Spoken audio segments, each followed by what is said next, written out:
الحمد لله رب العالمين أشهد أن لا إله إلا الله وحده لا شريك له وأشهد أن سيدنا ومولانا محمدًا عبده ورسوله صلى الله تبارك وتعالى عليه وعلى آله وأصحابه وذرياته أجمعين. أما بعد فأعوذ بالله من الشيطان الرجيم. بسم الله الرحمن الرحيم. إنا نحن نزلنا الذكر وإنا له لحافظون. صدق الله مولانا العلی العظیم. محترم بھائیوں اور بزرگوں، بہت خوشی اور شکر کا موقع ہے کہ اس مجلس میں اللہ تعالیٰ کے فضل و کرم سے اس بچے نے قرآن پاک کی تکمیل کی سعادت حاصل کی ہے، اور ماشاءاللہ خوبصورت لہجے میں تجوید کے ساتھ حسن ادائیگی کے ساتھ حسن تلاوت کی، یہ اس بات کی دلیل ہے کہ بچے نے بھی محنت کی ہے اور استاد نے بھی محنت کرائی ہے، لہذا یہ طالب علم بھی مبارکبادی کا مستحق ہے، اس کے استاد بھی شکریہ کے مستحق ہیں، اور اس کے والدین اور اعزاء اور اقربا کے لیے بھی یہ خوشی کا موقع ہے۔ اللہ تعالیٰ اس عظیم نعمت کی قدردانی کی ہمیں توفیق عطا فرمائے، اور جس طرح اس بچے نے پڑھا ہے ہمارا یہ جذبہ ہونا چاہیے کہ ہمارے بچے بچیاں بھی اسی انداز میں قرآن پڑھنے والے بن جائیں۔ اسی لیے باقاعدہ ختم قرآن کی مجلس رکھی گئی ہے مسجد میں، تاکہ دوسروں کے اندر بھی شوق اور جذبہ پیدا ہو۔ قرآن پاک ہمارا سب سے بڑا سرمایہ ہے، دین کی اصل بنیاد یہ قرآن پاک ہے۔ قرآن باقی ہے تو دین باقی ہے، اور قرآن اگر کسی معاشرے سے نکل جائے گا تو دین بھی نکل جائے گا۔ اللہ تبارک و تعالی نے اس امت کو ہدایت پر قائم رکھنے کے لیے یہ کتاب ہدایت عطا فرمائی، اور یہ وعدہ فرما لیا کہ قیامت تک ہم ہی اس کی حفاظت کریں گے۔ ظاہر ہے کہ جب اللہ تعالی حفاظت کا وعدہ فرما لے تو دنیا کی کوئی طاقت اسے مٹا نہیں سکتی، لاکھ کوششیں کر لی جائیں مگر نہ قرآن مٹے گا، نہ قرآن والے مٹیں گے، نہ قرآن پر چلنے والے مٹیں گے، مٹانے کی کوشش کرنے والے مٹ جائیں گے، مگر قرآن کل بھی تھا، آج بھی ہے، قیامت تک رہنے والا ہے۔ اس لیے ہمیں چاہیے کہ ہم اپنا رشتہ قرآن پاک سے مضبوط تر کریں۔ پچھلے چند مہینوں سے وبائی حالات کی وجہ سے مکاتب کا، مدارس کا سلسلہ بہت سی جگہوں پر بند رہا، لیکن الحمدللہ فکر مند حضرات اپنے اپنے دائرے میں احتیاط کے ساتھ اس سلسلے کو جاری رکھے رہے۔ یہ بہت بڑی ان کی قربانی۔ تو ایسے مکاتب کے سبھی ذمہ داران اور اساتذہ وہ سب قابل شکریہ ہیں، اور ہماری دعا ہے کہ اللہ تعالیٰ ان کی خدمات کو بے حد قبول فرمائے، اور ہمارے اندر یہ جذبہ بیدار فرمائیں کہ ہم اپنے بچوں کو بہتر سے بہتر قرآن پڑھانے کی فکر کریں۔ یہ بات پہلے بھی کہی گئی کہ اسلام عصری تعلیم سے منع نہیں کرتا۔ دین یہ نہیں کہتا کہ آپ اسکول نہ پڑھائیں، انگریزی نہ پڑھائیں، ہندی نہ پڑھائیں، حساب نہ پڑھائیں، سائنس نہ پڑھائیں، ایسا کوئی مسئلہ نہیں۔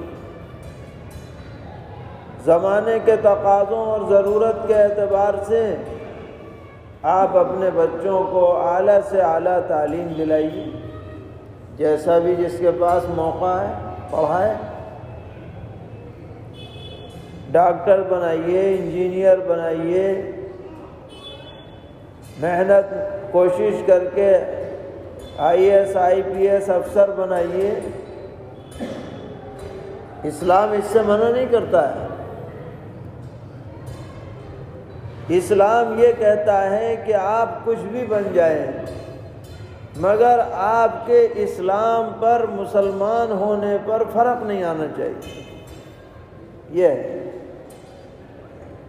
ایسا نہ ہو کہ آپ دوسری تعلیم میں ایسے محو ہو جائیں کہ اپنی جو ضروری اور فرض کے درجے کی باتیں ہیں ان سے بھی ہم غافل ہو جائیں، تو وہ تعلیم نہیں رہے گی، وہ تعلیم جہالت سے بھی بدتر ہو جائے گی۔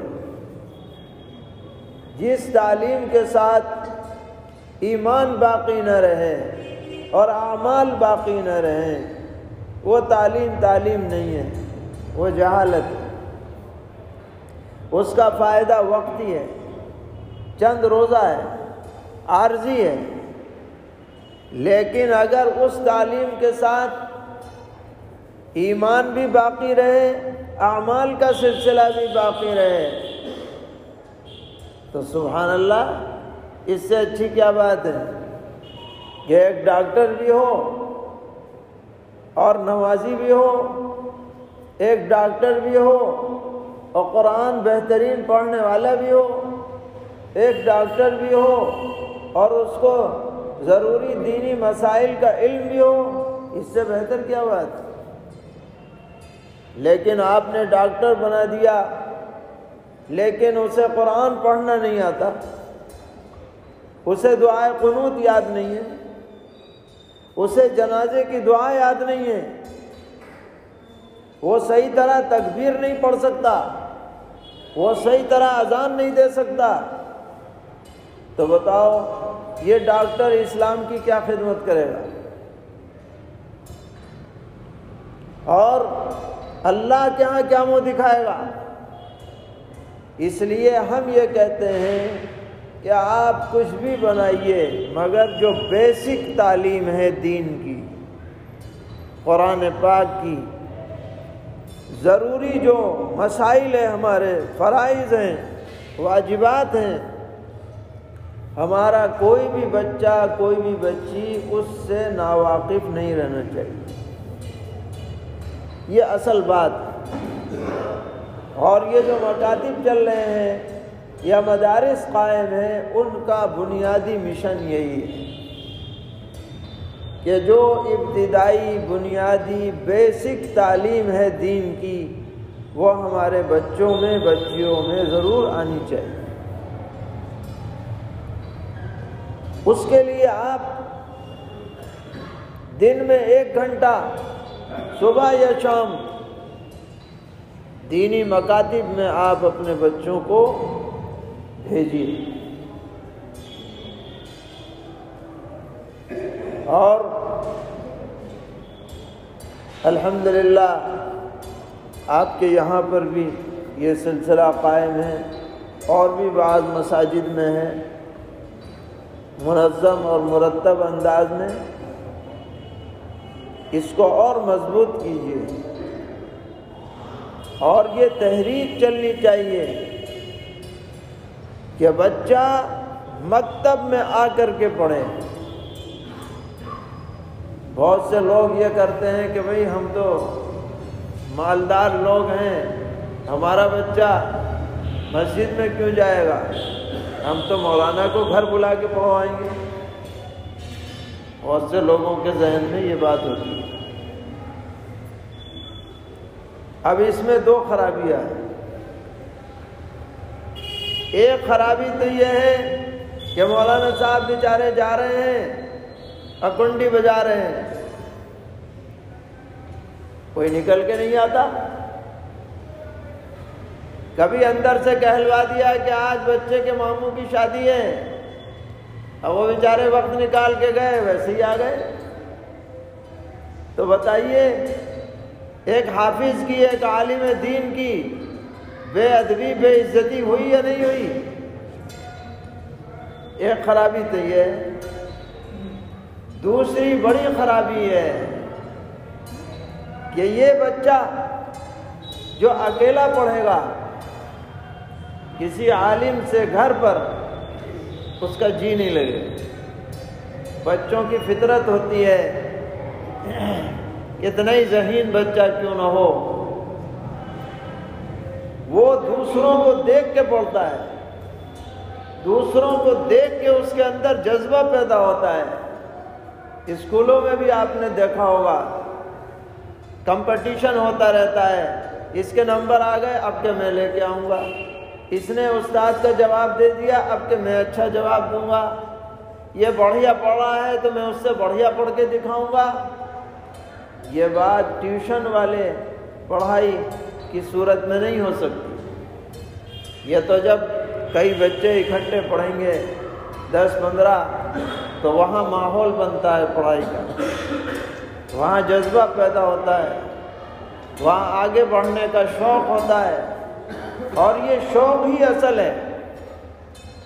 محض دباؤ سے کام ہو وہ کام پکا نہیں ہوتا، شوق سے جو کام ہوتا ہے اس کے اندر پختگی ہوتی ہے۔ اس لیے اور حالات ذرا درست ہو جائیں، اور اللہ کرے کہ یہ وبائی شکل پورے عالم سے ختم ہو جائے، تو ہمیں اس سلسلے کو اور مضبوط کرنا ہے۔ محلے کے اندر کوئی بھی پڑھنے کے قابل بچہ یا بچی ایسا نہ رہے کہ جو بنیادی بیسک دینی تعلیم سے محروم ہو۔ یہ آج کے دور میں ہماری سب سے بڑی ذمہ داری ہے، یاد رکھیے، کیونکہ ہمارے اوپر جو لوگ مسلط ہیں انہوں نے اپنے اعتبار سے پلاننگ کی ہے، اور اب ایسا تعلیمی نظام جاری کرنے جا رہے ہیں کہ جس کے اندر اسلام، دینیات، اسلامی تاریخ کا کوئی نام و نشان نہیں ہوگا، اور شرکیہ باتیں، دہریت کی باتیں اور بد اخلاقی کی باتیں وہ تعلیم کا حصہ بنائی جا رہی ہیں۔ جو نئی تعلیمی پالیسی ابھی گورنمنٹ نے منظور کی ہے، اور یہ رفتہ رفتہ سبھی اسکولوں میں چلنے والی ہے۔ ان کے زہریلے اثرات سے بچانے کا واحد راستہ یہی ہے کہ آپ اپنے بچوں کو مکتب سے جوڑیں، مسجد سے جوڑیں، اور ہر مسجد کے ساتھ ہر محلے میں ضرورت کے موافق بچوں کی تعلیم کا نظم ہونا چاہیے، قرآن پاک بہتر سے بہتر پڑھنے کا انتظام ہونا چاہیے۔ یہ ہماری ذمہ داری ہے۔ اگر اس طرف توجہ نہیں دی جائے گی تو رفتہ رفتہ خدا نہ کرے گمراہیاں پھیل جائیں گی، مسجدیں غیر آباد ہو جائیں گی، قرآن کی آوازوں سے لوگ ترس جائیں گے اگر ہم نے اس جانب بھرپور توجہ نہیں کی۔ اللہ تعالی ہم سب کو دین پر استقامت عطا فرمائے، ہماری نسلوں میں دین، ایمان، قرآن کی بقا کے فیصلے فرمائے۔ اس بچے نے جو ختم کیا ہے، اللہ تعالیٰ اسے پڑھنے کی، بار بار پڑھنے کی، اس سے وابستہ رہنے کی، اور جس طرح اس نے الفاظ پڑھے ہیں اللہ تعالیٰ اسے یاد کرنے کی، حفظ کرنے کی اور معنی سمجھنے کی بھی اللہ تعالیٰ توفیق عطا فرمائے۔ وآخر دعوانا الحمد لله رب العالمين اللهم لك الحمد ولك الشكر لا نحصي ثناء عليك أنت كما أثنيت على نفسك فلله الحمد رب السماوات ورب الأرض رب العالمين وله الكبرياء في السماوات والأرض وهو العزيز الحكيم اللهم صل وسلم وبارك وترحم وتحنن على سيدنا وحبيبنا وشفيعنا ومولانا محمد وعلى آل سيدنا وحبيبنا وشفيعنا ومولانا محمد كما صليت وسلمت وباركت وترحمت وتحننت على سيدنا إبراهيم وعلى آل سيدنا إبراهيم إنك حميد مجيد۔ الہ العالمین ہم سب کے گناہوں کو معاف فرما، ہماری غلطیوں سے درگزر فرما، کوتاہیوں سے صرف نظر فرما، عیوب کی ستر پوشی فرما، اس مجلس کو بے حد قبول فرما، ہماری نسلوں کے اندر دین، ایمان، قرآن کی بقا کے فیصلے فرما۔ جس بچے نے قرآن ختم کیا ہے الہ العالمین اس کو اور اس کے اساتذہ کو اور والدین کو جزائے خیر عطا فرما، اس کو یاد رکھنے کی توفیق عطا فرما، مرتے دم تک اس سے وابستہ رہنے کی سعادت عطا فرما۔ ہمارے جو بچے قرآن پڑھ رہے ہیں بآسانی و سہولت تکمیل کے فیصلے فرما اور تکمیل میں آسانی پیدا فرما۔ الہ العالمین ہماری مسجدوں کو پوری طرح آباد فرما، مدارس میں تعلیمی سلسلے کو دوبارہ حسب سابق جاری فرما، ہر طرح کی رکاوٹوں کو دور فرما، ہر طرح کی عافیت نصیب فرما، ضروریات کا غیب سے تکفل فرما۔ الہ العالمین محض اپنے فضل و کرم سے ہمارے مرحومین کی مغفرت فرما، بیماروں کو شفا عطا فرما، قرض داروں کے قرضوں کی ادائیگی کا غیب سے انتظام فرما، پریشان حالوں کی پریشانیوں کو دور فرما، مصیبت زدوں کی حاجت روائی فرما۔ الہ العالمین جو کچھ بھی خیر کی باتیں پیغمبر علیہ السلام نے آپ سے مانگی ہیں وہ سب ہمیں بھی عطا فرما، اور جن شرور سے پناہ چاہیے ان سب سے ہمیں بھی پناہ نصیب فرما۔ ہمارے ناقص کاموں کو مکمل فرما، بگڑے ہوئے کاموں کو درست فرما، اوقات میں اور عمر میں برکت عطا فرما۔ الہ العالمین ہماری زندگی میں پہلے کے مقابلے میں بقیہ زندگی کو بہتر سے بہتر بنا، مرتے دم تک دین پر استقامت نصیب فرما۔ الہ العالمین حاسدین کے حسد سے حفاظت فرما، بدخواہوں کی بدخواہی سے محفوظ فرما، ماکرین کے مکر سے ہمیں بچا۔ الہ العالمین محض اپنے فضل و کرم سے ہمارے اساتذہ، والدین، مشائخ، اعزاء، اقرباء، محبین، متعلقین، محسنین، معاونین سب کے لیے خیر کے فیصلے فرما۔ وصلی اللہ تعالی علی خیر خلقہ محمد وآلہ۔ السلام علیکم ورحمۃ اللہ وبرکاتہ۔